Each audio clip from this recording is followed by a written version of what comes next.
We are running. I think this is now fairly public information. I saw similar information on the New York Times website, so I'm not divulging anything crazy, but it basically said this. This whole concept of a containment of a virus is almost by definition ridiculously impossible. It just really won't happen.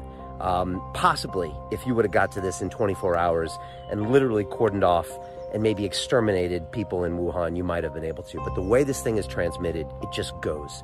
And so this whole idea of us trying to contain it, it's obviously futile. And we've seen these attempts be futile to contain it in America and Italy and all these other places. And it's just spreading and spreading. And of course, it spreads more, and there's more people infected, probably by a factor of 10 than we even know, because a lot of people don't show symptoms, etc.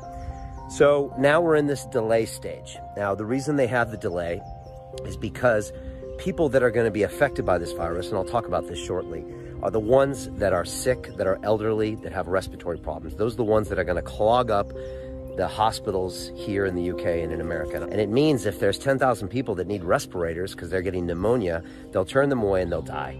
If we can delay this, it spreads those cases out and they can handle that reality. So that's an understandable thing. But here is a fact that you need to get your head around.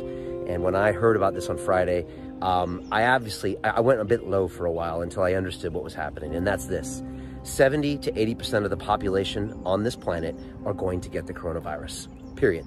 That means most likely you and me and your family and your kids. It's going to happen. It's going to happen in the next month or the next 4 months, or it's going to come back next winter and hit everyone. And if we look to history, the Spanish flu, which killed, I think, 40 or 50 million people around the world, about 1% of the population, I think, it came in 1917, but it didn't obliterate the population until 1918, when it came back in the winter flu seasons where everyone's immunity is low, and it nailed everybody. The good news is that a small percentage of us will die. Now, the numbers are still out right now, but the latest intelligent numbers say about 1%. But this has really moved out on the spectrum. We're seeing very few children or no children dying from it. Healthy adults from, say, 18 to 40, it's like 0.2% is what they reckon. And then 50, 60 and over, it's like 10 to 15%, and anybody with respiratory issues. So those are the people that are going to die, and they're going to die, and it's going to be sad, and hundreds of thousands of people are going to die from this, and it's going to be those people. And that means you have to be careful around those people. We have to make sure they have beds. You need to stay away from elderly people, and you need to tell them to stay put and try to stay isolated. If you can, stay healthy, you know, stop smoking. That's not going to help you. Sleep better, get your vitamins, get your healthy lifestyle up, eat better, stop drinking. You know, there was a guy on Rogan that said the obesity epidemic in America is not going to do anyone any favors when it comes to their immune system. So take this stuff really seriously. It's really important to learn. I honestly think I'm 80 to 90% right, but I'm not a doctor. So please try to corroborate this with other people. But like, I hate living in fear and living in the unknown. And I was, you know, having a weird moment yesterday thinking, okay, 1.5 million people are going to die on this planet. And I don't think those numbers are accurate, because what happens is if I get a version of the virus that you've already had and got immune to, it might be weaker or different. I have less reaction to it, and it morphs as it goes through people, and it becomes less dangerous. So the mortality rate typically drops over time. This is going to be our reality for the next couple of years. The last thing is vaccines.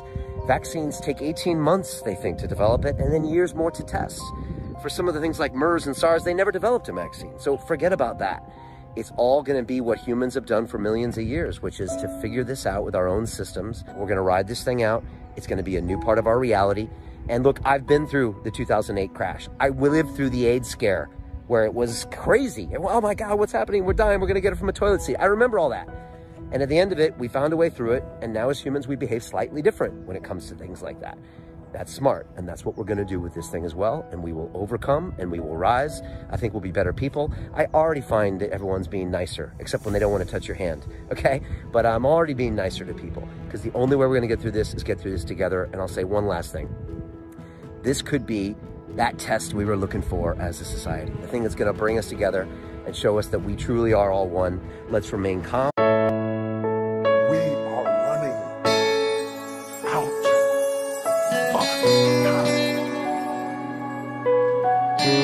What are you going to do with the time you have left? I say,